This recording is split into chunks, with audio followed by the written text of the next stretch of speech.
La reine et le prince Philippe ont eu 73 ans de mariage. C'est à ce moment que le couple royal cesse de regarder pour la première fois. La reine Elisabeth II a eu le plus long mariage de tous les souverains britanniques.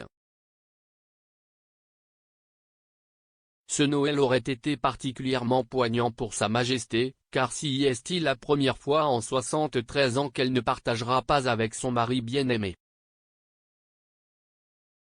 Voici une histoire de leur romance. La reine a épousé son défunt mari, le prince Philippe, duc d'Édimbourg, le 20 novembre 1947.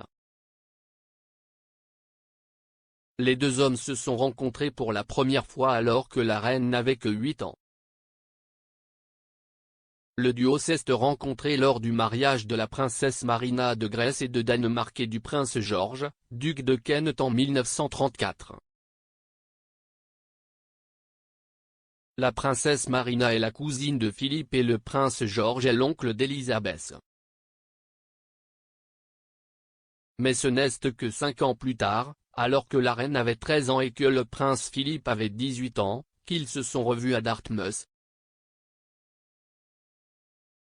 Le prince Philippe y étudiait pour devenir officier au Royal Naval College. C'est à ce moment que la reine serait tombée amoureuse de son futur époux. À partir de cette date, le couple a commencé à échanger des lettres. Ce n'est qu'en 1946 que le prince Philippe a demandé au père de la reine, le roi George VI, la main de sa fille en mariage. Mais la reine n'avait que 20 ans à l'époque, alors son père a demandé au prince Philippe de retarder l'annonce officielle de leur fiançailles jusqu'à ce que la reine ait 21 ans l'année suivante.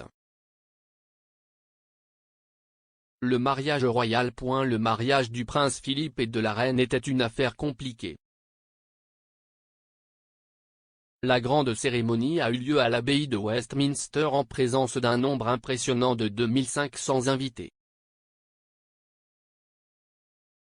Parmi le public se trouvaient 6 rois et 7 reines. Dans une première royale, la cérémonie a été diffusée à des millions de personnes via la radio ainsi qu'un direct à la télévision.